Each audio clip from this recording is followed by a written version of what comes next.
Oh, hey guys. This is my review for Teenage Mutant Ninja Turtles Out of the Shadows. Mm, mm.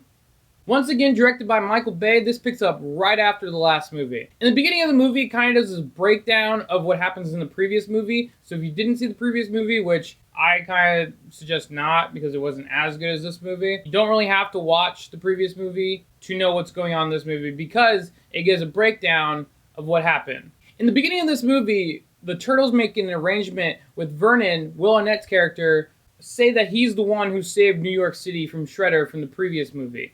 So in this one, he's kind of like this, hero of the city. He's on, Time magazine. He's pretty much everywhere. He's kind of blown up and become a celebrity. This movie was a lot of fun to watch, and Mikey had me laughing so much in this movie, and it's a lot like the old Ninja Turtles that I watched in the cartoons and the old movies. It's just a lot of fun. The story in this movie is pretty straightforward. Shredder breaks out of jail and is back to get revenge on the Turtles, and new bad guy Krang shows up, and it's pretty awesome seeing him in this film. They both work together with Baxter Stockman, who's played by Tyler Perry, in plans to take over the world. The plot in this movie isn't going to win any awards, but this isn't the kind of movie that needs to have that kind of plot. The plot in this movie was fun, straightforward, and simple. Nothing too much for kids and nothing too little for adults. The CGI in this movie was great.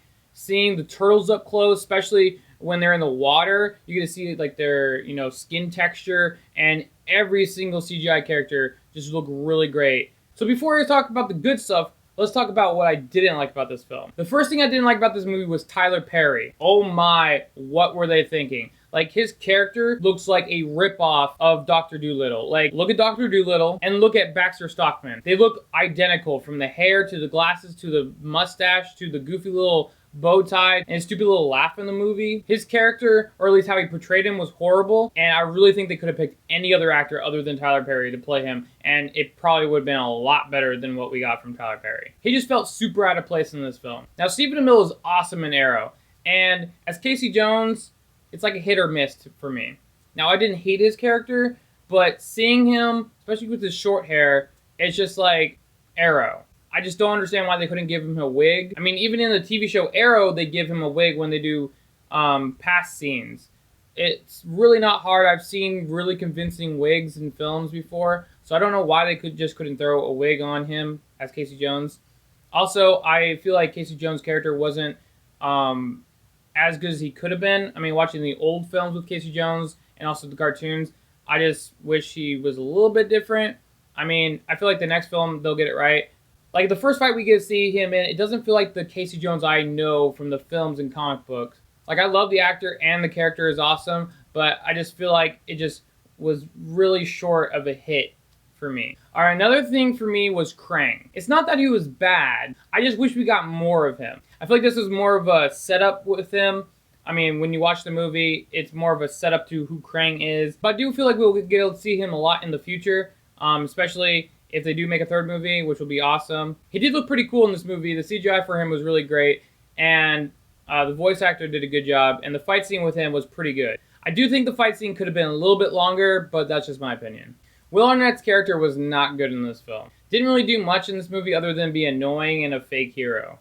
The last thing was the runtime of this movie. This movie is only an hour and 37 minutes long. I easily feel like this could have been a 2-hour movie. Add some things here and there, add some more confrontations with Krang and Shredder, and add some more fight scenes, and I think it would have been a lot better. Okay, back to things I liked about this movie. The Turtles were great in this movie. My favorite turtle, and it's always been my favorite turtle since I was a kid, is Raphael. He's super awesome, badass, he's the rebel, he's the lone wolf. My second favorite turtle is Mikey. He's the goofball of the group, he's super fun, and I just really enjoy him.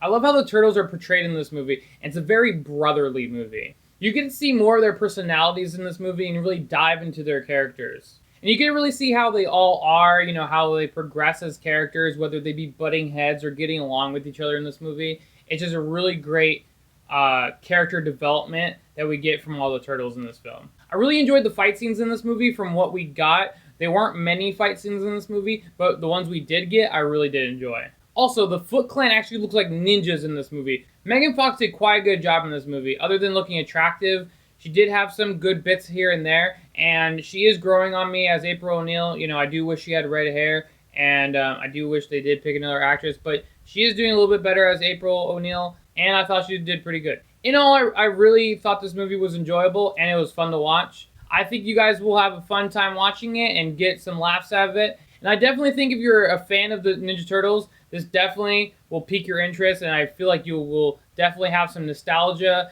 and you'll definitely enjoy a lot of the references they make in the film. So definitely check this film out. And this is why I give Teenage Mutant Ninja Turtles Out of the Shadows a 7.5 out of 10. If you guys like this review, give it a thumbs up. If you guys want to see more, hit that subscribe button. And thanks for watching.